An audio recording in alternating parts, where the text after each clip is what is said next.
Isa na namang karangalan ang nakamit ng Mabini Colleges nang bigyang daan sa STIG segment ng Manila News Program ng ABS-CBN Channel 2 ang pinagmamalaki nating si Joel Abiera. Ang nasabing TV network ay kinapanayam si Ginoong Abiera matapos mabalitaan ang kanyang pagkapanalo sa International Business and Development Challenge Competition o BID Challenge, kung saan ang project entry niyang Piñas ang tinanghal na pinakamagaling na business plan ng kompetisyon sa taong 2006. Hindi na bago kay Joel ang dumaan sa matinding pagsubok ng buhay. Sanhi na rin ito ng kahirapan sa buhay na kanyang kinalakhan sa kanilang barangay sa Manggisok sa bayan ng Mercedes. Subalit, hindi ito nakapagpahina sa kanyang kaloobang magtagumpay at maipakita ang galing ng mga Bicolano. Sa halip, ito ay kanyang naging gabay upang pag-ibayuhing makamit ang itoktok ng kanyang mga pangarap. Mula sa pagiging mahiyain at kining estudyante ng Mabini Colleges, marami ang pinahanga ni Joel nang makamit niya ang pangalawang gantimpala sa taunang Philippine Statistics Quiz National Level noong taong 2003. Bukod pa rito, ang iba't ibang parangal na kanyang nakamit sa loob at labas ng kolehiyo. Bilang Pangulo ng College of Commerce and Accountancy Central Council, pinangunahan ni Joel ang kanyang grupo nang sila ay hiranging national finalist sa nakaraang 10 Accomplished Youth Organization o TAYO ng National Youth Commission noong 2006.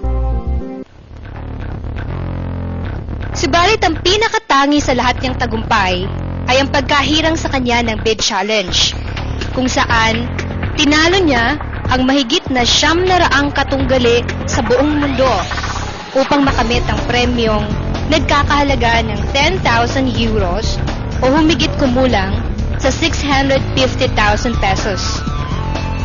Ang nasabing halaga ay kanyang gagamitin sa pagbili ng mga makina at paunang puhunan sa pagsisimula ng kanyang pineapple dehydrated business.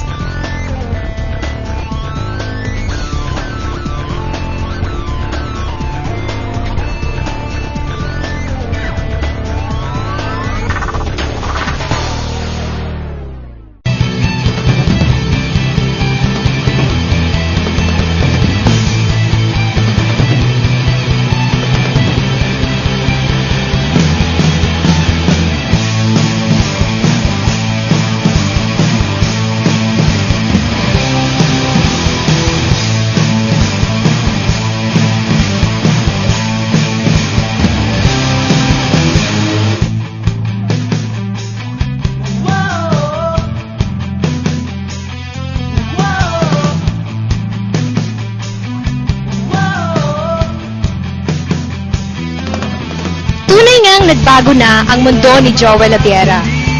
Subalit kailanmay hindi niya tatalikuran ang mga magagandang aral na natutunan niya sa kanyang magulang at sa Mabini Colleges na naging daan niya sa pagtahak sa kanyang mga pangarap sa buhay.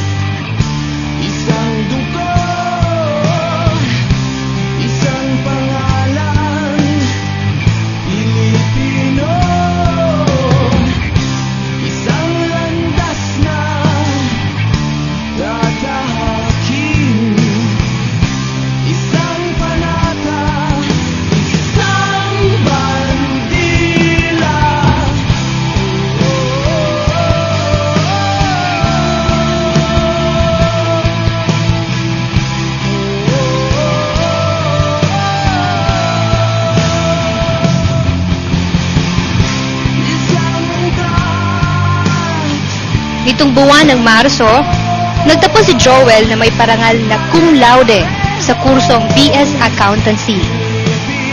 Siya rin ang pambato ng Bicol bilang national finalist sa gaganaping 10 Outstanding Students of the Philippines 2007 sa darating na Hunyo.